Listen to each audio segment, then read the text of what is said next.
नमस्कार, आप देखें एनबी न्यूज और मैं हूं आपके साथ प्रियव्रत दीक्षित। स्वागत है आपका उत्तराखंड के इस खास बुलेटिन। तो फिलहाल एक बड़ी खबर के साथ बुलेटिन का आगाज कर लेते। मुख्यमंत्री पुष्कर सिंह धामी ने आज दोपहर देहरादून के नया गांव के गणेशपुर पहुंचकर 26/11 हमले में शहीद अशोक चक्र प्राप्तकर्ता स्वर्गीय गजेंद्र सिंह बिष्ट की पुण्यतिथि पर आयोजित कार्यक्रम में प्रतिभाग किया और मुख्यमंत्री ने शहीद गजेंद्र बिष्ट की मूर्ति पर माल्यार्पण कर उन्हें श्रद्धांजलि दी है। कार्यक्रम में मुख्यमंत्री ने कारगिल शहीद और सीमा पर शहादत देने वाले वीर जवान के परिजनों और वीरांगनाओं को सम्मानित किया है। साथ ही कार्यक्रम में संबोधित करते हुए मुख्यमंत्री ने कहा कि देश के लिए सर्वोच्च बलिदान देने वाले शहीदों के परिजनों और वीरांगनाओं को सम्मानित करते हुए खुद को वो गौरवान्वित महसूस कर रहे हैं। मुख्यमंत्री ने कहा कि उत्तराखंड सैन्य बाहुल्य प्रदेश है, यहाँ की वीरता और शौर्य की चर्चा देश ही नहीं दुनिया में होती है।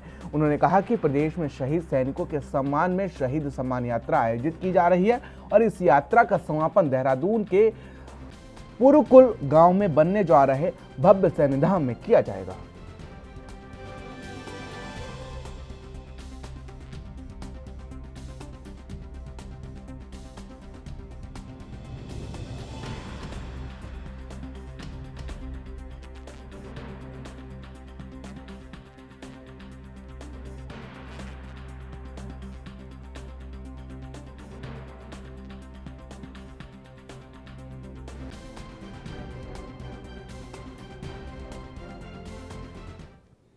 तो राष्ट्रपति रामनाथ कोविंद ने पतंजलि विश्वविद्यालय हरिद्वार के प्रथम दीक्षांत समारोह में गोल्ड मेडलिस्ट विद्यार्थियों को पुरस्कार दिया और साथ ही इस अवसर पर राज्यपाल लेफ्टिनेंट जनरल गुरमीत सिंह, मुख्यमंत्री पुष्कर सिंह धामी, उच्च शिक्षा मंत्री डॉक्टर धन सिंह रावत, पतंजलि विश्वविद्यालय के कुलाधिपति स्वामी रामदेव, कुलपति आचार्य बालकृष्ण और संकाय अध्यक्षा डॉक्टर साध्वी देवप्रिया भी उपस्थित रहीं। वहीं राष्ट्रपति रामनाथ कोविंद ने कहा कि आधुनिक विज्ञान के साथ हमारी परंपराओं को जोड़ते हुए भारत को नॉलेज सुपर पावर बनाने का जो लक्ष्य राष्ट्रीय शिक्षा नीति ने निर्धारित किया है, उस मार्ग पर पतंजलि विश्वविद्यालय अग्रसर है।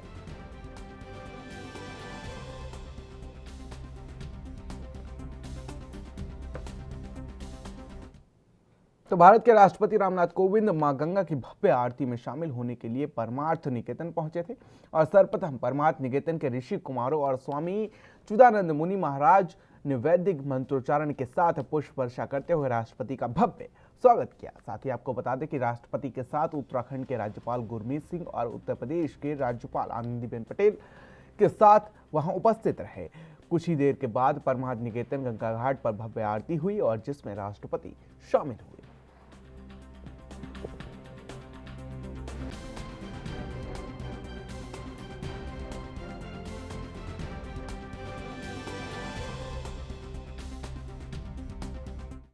तो वहीं ऋषिकेश के परमार्थ निकेतन आश्रम में राष्ट्रपति रामनाथ कोविंद के आगमन को लेकर वीआईपी ड्यूटी में आए 7 पुलिसकर्मियों के कोरोना पॉजिटिव मिलने से पुलिस और प्रशासन में हड़कंप मच गया। आनन फानन में सभी पुलिसकर्मियों को अपने जिलों को वापस भेज दिया गया और सभी को अगले 14 दिनों के लिए होम आइसोलेशन में रहने के निर्देश दिए गए हैं। बीते शनिवार को वीआईपी ड्यूटी में पूर्व परमार्थ निकेतन आश्रम में चमोली, उत्तरकाशी, रुद्रप्रयाग, देहरादून, टिहरी और पौड़ी से 250 पुलिसकर्मियों को कोरोना जांच कराई गई है। तो वहीं रविवार सुबह इनमें 7 पुलिसकर्मी कोरोना संक्रमित मिले हैं। इसके बाद पुलिस और प्रशासनिक अधिकारियों में खलबली मच गई। गनीमत यह रही कि इनमें से कोई भी पुलिसकर्मी ड्यूटी पर नहीं पहुंचा था।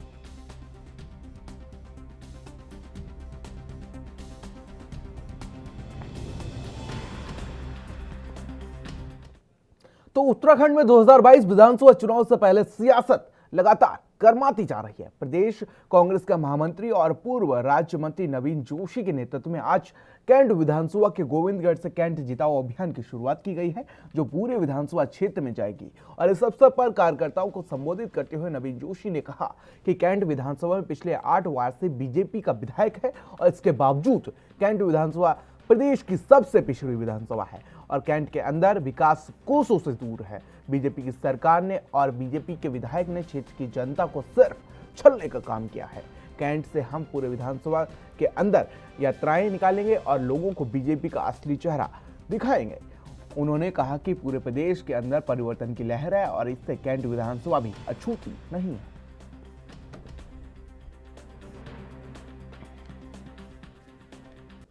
आज हमने कैंट विधानसभा के अंदर कैंट जिताओ अभियान की हम लोगों ने शुरुआत करी।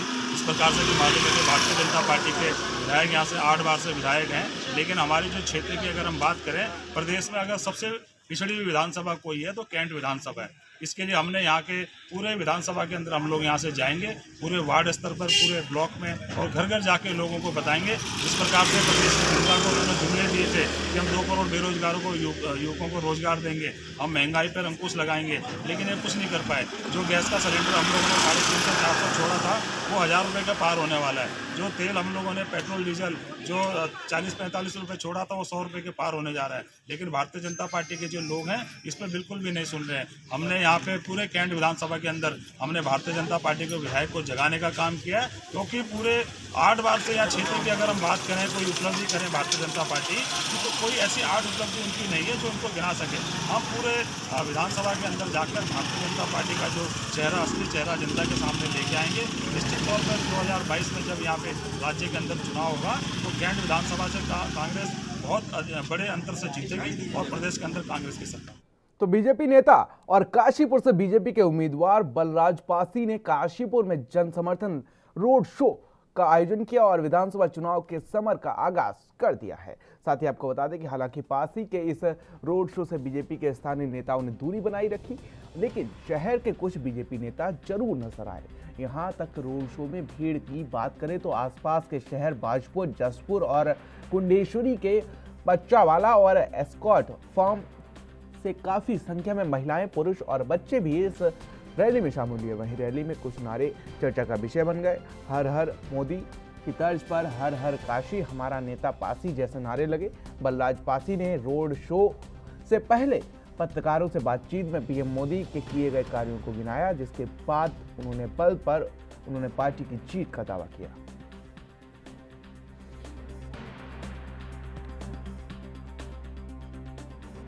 लोगों को ये बताया जाए कि भारतीय जनता पार्टी की देश में और प्रदेश में कितनी बड़ी आवश्यकता है, क्योंकि जो देश के हालात हैं पिछले 7 सालों में मोदी जी ने जो देश को जो बिल्कुल बहुत दुनिया में हम कहीं गिनती हमारी नहीं होती थी, पूरे विश्व में जो है देश का नाम बनाया है। उसी तरीके से प्रदेश में पुष्कर सिंह धामी जी की सरकार एक अच्छा काम कर रही है और मोदी जी के सहयोग से, केंद्र सरकार के सहयोग से जो डबल इंजन की सरकार है, उत्तराखंड में ऐतिहासिक काम हुए हैं। चाहे वो 4 धाम की जो है ऑल वेदर रोड हो, चाहे जो है कर्णप्रयाग तक की रेल लाइन हो, और जिस तरह से पूरे विश्व ने देखा कि केदारनाथ मंदिर को जो है पूरे विश्व में जो है उसको जो स्थान दिलाने का काम किया मोदी जी ने, ताकि पूरे विश्व से जो है यहाँ टूरिस्ट आ सकें। ऐसा एक समृद्ध उत्तराखंड बनाने के लिए ये आज जो है मैंने जनसंपर्क जो अभियान प्रारंभ किया है और लोगों को मैं आह्वान कर रहा हूँ कि वो भारतीय जनता पार्टी के साथ जुड़े। वो भारतीय जनता पार्टी के साथ नहीं, वो देश हित के साथ जुड़ेंगे और देश के लिए जो उनकी जो महत्वपूर्ण भूमिका होगी। तो उत्तराखंड से खबर है, जहां पर सितारगंज में सहकारी चीनी मिल पिछले 4 सालों से बंद पड़ी है और इसी को लेकर क्षेत्र के गन्ना किसान अपने गन्ने को लेकर बेहद परेशान हैं। इसी को लेकर आगामी 29 नवंबर को उत्तराखंड के सीएम पुष्कर सिंह धामी और गन्ना विकास में चीनी उद्योग मंत्री स्वामी यतीश्वरानंद, सितारगंज से विधायक और सौरभ बहुगुणा आगामी पेराई सत्र का उद्घाटन करेंगे। और चीनी मिल के प्रधान प्रबंधक आर.के. सेठ ने बताया कि कल तकरीबन 12 बजे बतौर मुख्य अतिथि मुख्यमंत्री पुष्कर सिंह धामी कई स्थानीय जनप्रतिनिधियों, गणमान्य व्यक्तियों और किसानों के साथ चीनी मिल का उद्घाटन करेंगे।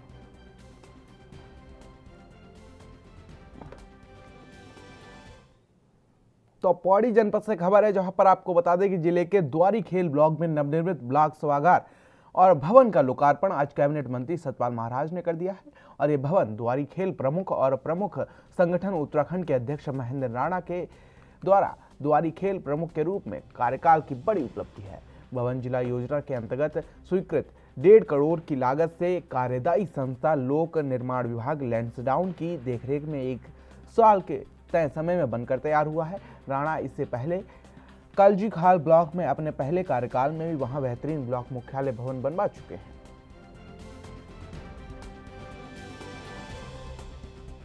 सभागार का लोकार्पण हुआ है, 1.5 करोड़ की राशि में बनकर ये तैयार हुआ है। मुझे बड़ी खुशी हो रही है, क्योंकि पहले का जो सभागार था बड़ा जीर्ण शीर्ण हालत में था और it was very unhealthy to even stay there. तो आज ये बड़ा सुंदर बन के तैयार हुआ है और मैं बहुत बहुत जनता को बधाई देता हूँ।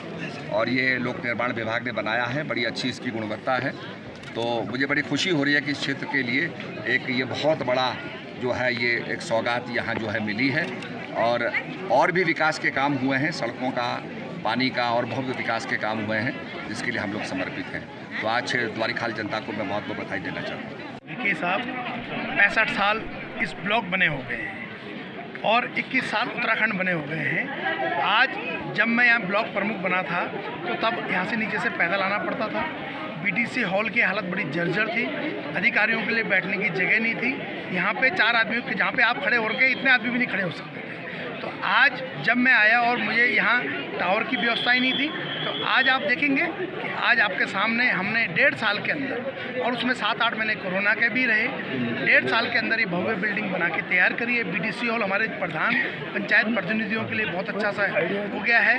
अधिकारियों के लिए बैठने के लिए आपने देखा होगा कि सारे रूम बन गए हैं। तो आज अब हमारा पंचायत प्रतिनिधि, आप यहीं से थोड़ा सा नीचे तक आप देखेंगे कितनी चौड़ी रोड आ गई है। आप कितना बड़ा फील्ड में आप खड़े हैं, 90 मीटर बाई 90 मीटर का फील्ड बन गया है। तो मुझे लगता है ये प्रदेश और देश का, पहले कलजी खाल था, अब दूसरे नंबर पे द्वारीखाल ब्लॉक एक ऐसा ब्लॉक होगा, आधुनिक हर तरीके से वाईफाई से जुड़ा हुआ ब्लॉक होगा और हर तरह की व्यवस्थाएं यहाँ हमारे पंचायत प्रतिनिधि, हमारे क्षेत्र के जो लोग हैं उसका बेनिफिट ले सकें। और अपूर्ण उत्तराखंड में खबरों का सिलसिला लगातार जारी है। यहाँ रुकेंगे छोटे से ब्रेक के लिए, देखते रहिए एनबी न्यूज़।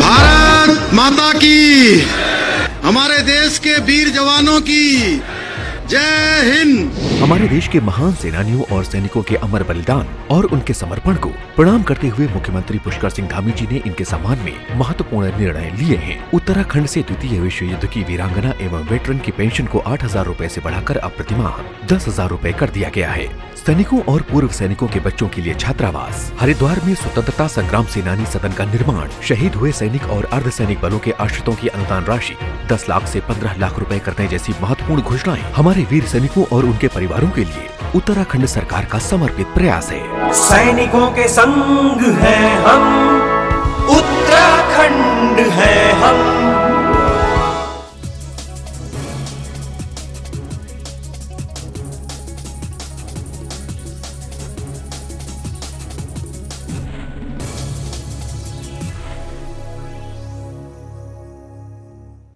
ब्रेक के बाद अपूर्ण उत्तराखंड में आप सभी का स्वागत है। रुक लेते खबरों की ओर, जहां पर खबर लालकुआं से है, जहां प्राथमिक स्वास्थ्य केंद्र बिंदुक्ता में पिछले लगभग एक पखवाड़े से अस्पताल बिना डॉक्टर के चल रहा है। जहां अस्पताल में पहले से स्टाफ की भारी टूटी है, तो वहीं इसके बावजूद चिकित्सा अधिकारी को बिंदुक्ता से हटाकर मोटा हल्दू चिकित्सालय का कार्य सौंप दिया गया है, जिससे सैकड़ों लोग बिना डॉक्टर के अस्पताल से वापस लौट रहे हैं। वहीं स्वास्थ्य विभाग में तैनात एक फार्मासिस्ट ही दवाइयों के साथ ही मरीजों का स्वास्थ्य परीक्षण भी कर रहा है। साथ ही आपको बता दें कि प्राथमिक स्वास्थ्य केंद्र बिंदुक्ता में होम्योपैथिक डॉक्टर भी तैनात हैं, जो कि पिछले कई दिनों से छुट्टी पर गए हैं, जिसके चलते होम्योपैथिक औषधि के मरीजों को भी काफ़ी परेशानियों का सामना करना पड़ रहा है। वहीं अस्पताल में कुल 6 कर्मचारी तैनात हैं, जिसमें से सिर्फ 3 ही कर्मचारी अस्पताल में पहुँच रहे हैं। यही नहीं, सरकारी अस्पताल में एक भी वार्ड बॉय नहीं है, जिसके चलते अस्पताल कर्मियों को भी कठिनाई का सामना करना पड़ रहा है।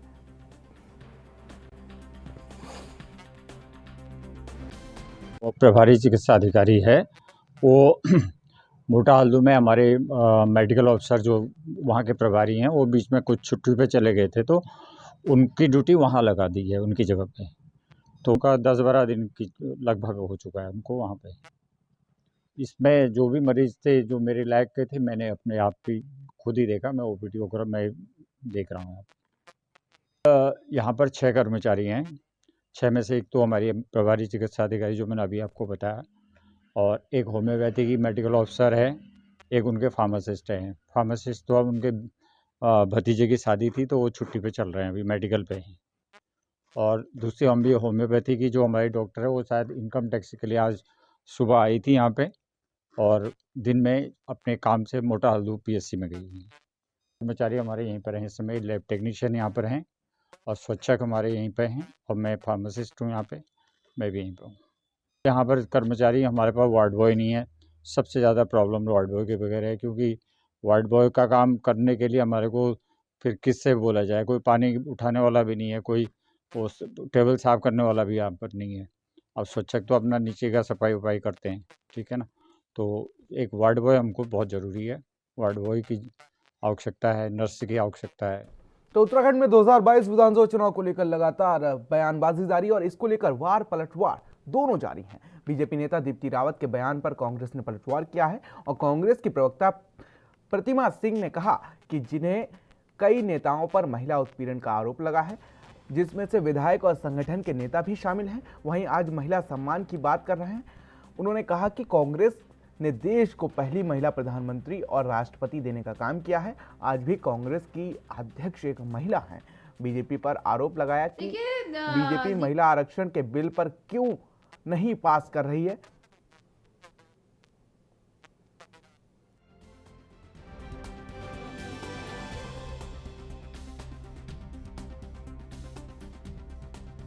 देखिए, दीप्ति रावत जी का बयान अपने आप में बड़ा हास्यास्पद है, क्योंकि ये बयान वो पार्टी दे रही है जहां महिलाओं का सम्मान नहीं होता।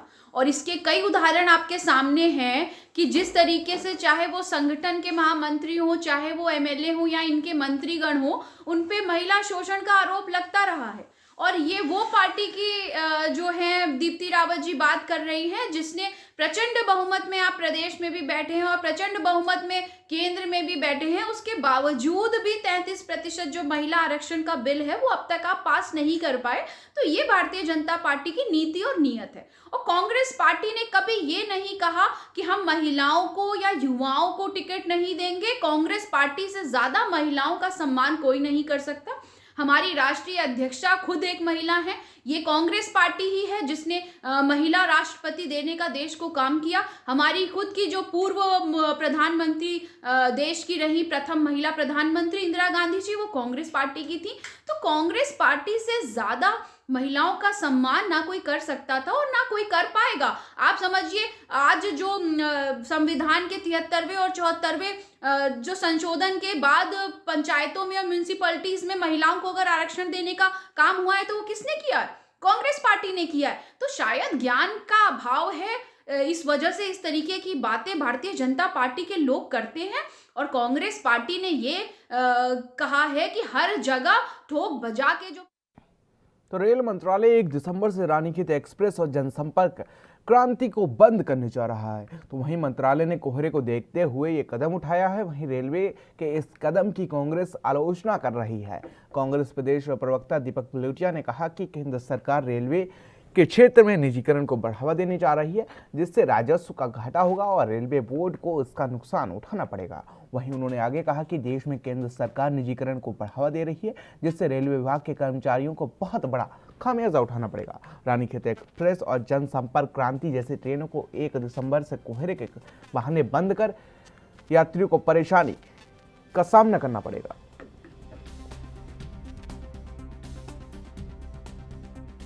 रेलवे मंत्रालय और भाजपा सरकार रानीखेत एक्सप्रेस को 1 तारीख दिसंबर से बंद करने का षड्यंत्र कर रही है और निश्चित तौर पे कहीं ना कहीं निजी हाथों में जो रेल जो चल रही हैं उनको लाभ देने का ये सरकार काम कर रही है। रानीखेत एक्सप्रेस जो कि लाइफलाइन है हमारे पूरे कुमाऊं मंडल की, जो कि हमारे पूरे कुमाऊं मंडल के और उत्तराखंड के और अन्य स्थानों के भी तीर्थ स्थलों को, और हमारे वहाँ के जो लोग दिल्ली अपने इलाज के लिए जाते हैं, साथ में जो हमारे हल्द्वानी एक व्यापारिक मंडी है कुमाऊं मंडल की, और इसके अलावा यहाँ जो व्यापारी है आवागमन, तो ये सरकार इस तरह का काम करके उत्तराखंड को पीछे ले जाने का काम, निश्चित तौर पे ये निजीकरण को बढ़ावा देने का बहुत बड़ा षड्यंत्र है, बहुत बड़ा खेल है। आप देखिए, जब से रानीखेत एक्सप्रेस संपर्क क्रांति ये चल रही है, तब से आज तक इतिहास में एक दिन भी ऐसा नहीं होगा कि आपका टिकट आप लेने जाए तो वेटिंग से कम मिलता हो। आपको मिलता ही नहीं है। नॉर्मल बुकिंग करने में आपको बहुत अप्रोच लगानी पड़ती है, तब जाके आपको कहीं टिकट मिलता है। और ये साथ में राजस्व का एक बहुत बड़ा स्रोत है रेलवे विभाग के लिए। रेलवे संपर्क क्रांति हो गया, चाहे रानीखेत एक्सप्रेस हो गया, ये निश्चित तौर पे और 2022 में इनको 10 का आंकड़ा भी ये पूरा पार नहीं कर पाएगी और ये इनको जनता बहुत एक सबक सिखा। तो बाजपुर से खबर है, जहां पर किसानों ने चीनी मिल की बड़ी इकाई शुरू नहीं होने पर चीनी मिल के जीएम और चीफ इंजीनियर का घेराव किया है और इस दौरान किसानों ने चीनी मिल के प्रधान प्रबंधक और चीफ इंजीनियर को जमकर खरी खोटी सुनाई है और चीफ इंजीनियर ने अपना इस्तीफा देने की उन्होंने मांग की है। तो वहीं जहां चीफ इंजीनियर ने किसानों की मांग पर चीनी मिल शुरू नहीं होने पर इस्तीफा देने की बात कही है। साथ ही आपको बता दें कि बाजपुर चीनी मिल का पेराई सत्र 21 नवंबर को कैबिनेट मंत्री अरविंद पांडे ने शुरू किया था, लेकिन पेराई सत्र शुरू होने के एक सप्ताह बाद भी चीनी मिल की बड़ी इकाई अभी तक शुरू नहीं हुई है, जिससे आक्रोशित किसान चीनी मिल पहुंचे हैं, जहां किसानों को आता देख चीनी मिल के चीफ इंजीनियर अभिषेक कुमार रफू चक्कर हो गए, जिसके चलते किसानों ने चीनी मिल के जीएम कैलाश सिंह टोलिया का घेराव किया है और चीनी मिल को तत्काल शुरू करने की मांग की है। ऐसा है जी, बड़ी दुर्भाग्य की बात है कि फैक्ट्री को एक हफ्ता हो गया इन्होंने उद्घाटन किया है और एक प्लांट की बात नहीं है, जो इनका एक प्लांट चल रहा है वो भी नहीं चल रहा। 8 दिनों में मात्र 35,000 कुंटल गन्ने की क्रशिंग हुई है, जितना फैक्ट्री एक दिन में करती है। तो चीफ इंजीनियर को आज पहले तो वो चुपके भागने लगे, उनको पकड़ के लाया गया और उनसे ये कमिटमेंट करवाई है कि यदि शाम को 6 बजे तक फैक्ट्री नहीं चलती तो वो अपना इस्तीफा देंगे। किसान लोग डिमांड कर रहे हैं, अगर हमारे इस्तीफा देने से फैक्ट्री अच्छी चलती है तो मैं दे दूँगा। चीनी मिल प्लांट पुराना है, पुरानी मशीनरी है, हम अपना एक्सपेक्ट करते हैं कि जिस शेड्यूल टाइम में चलनी चाहिए। उस टाइम में उस प्रोसेस में हमें डिफरेंट जोन से गुजरना पड़ता है, बॉयलर का प्रेशर उठाना है, टरबाइन चलानी है, इक्विपमेंट स्टार्ट करने हैं। जब ये सारा सीरीज पूरी होती है तो प्लांट चलता है। मैं उसके हिसाब से कि सब कुछ सही है मैं स्टेटमेंट दे देता हूँ, लेकिन जब मैं प्रोसेस चलाया, जैसे कल चलाया मैंने, तो 2 नंबर बॉयलर का प्रेशर उठा, उसका आईडी फैन का मोटर जल गया, जिसमें करीब 12-14 घंटे लगे हमें। तो हमारी बड़ी मिल है, इसका प्रेशर पिछली रात हम लोगों ने उठवाया था और किन्हीं कारणों से जो है हमारा जो बॉयलर का जो आईडी फैन होता है उसके मोटर पे जो है उसकी वायरिंग वगैरह जल गई थी, जिससे काफ़ी समय उसमें लग गया है। अब वो मोटर हम लोगों ने रिपेयर कर ली है और आज संभवतः आज जो है ये प्लांट जो है। तो कोटद्वार नगर निगम में टैक्स बढ़ाने को लेकर जनता में नाराजगी है और निगम की ओर से बढ़ाए टैक्स का ठीकरा निगम के बीजेपी सरकार पर फोड़ दिया है। बीते 2 साल से देश का हर नागरिक कोरोना काल से जूझ रहा है और जनता की स्थिति बदहाल है। उसी पर निगम की ओर से टैक्स बढ़ाकर जनता पर अतिरिक्त बोझ डाल दिया गया है। बीजेपी के प्रवक्ता ने लोगों में फैलाए भ्रम का खंडन करते हुए मीडिया के सामने अपनी बात रखी और निगम बनाम कांग्रेस को इसको एक चुनावी स्टंट बताया है। नगर निगम में जोड़ा गया है, उनको 10 साल की प्रत्येक कर से छूट है, उनको 10 साल में हर चीज में वहां छूट दी जाएगी, निर्माण में छूट दी जाएगी। आखिर नगर निगम के कर्मचारी जाकर के किस हैसियत से वहां पर नोटिस चस्पा कर रहे हैं? भारतीय जनता पार्टी के प्रदेश प्रवक्ता होने के नाते कि केवल और केवल इस कोटद्वार नगर निगम की मेयर और कांग्रेस के लोग भारतीय जनता पार्टी की सरकार को बदनाम करने के लिए नगर निगम में नए गांव जोड़े गए थे, उनमें कितने लोगों को अपॉइंटमेंट किया है? तो आप लोग उत्तराखंड में मेरे साथ इतना ही। जैसे दुनिया की तमाम बड़ी खबरों के लिए बने रहिए एनबी न्यूज के साथ। नमस्कार।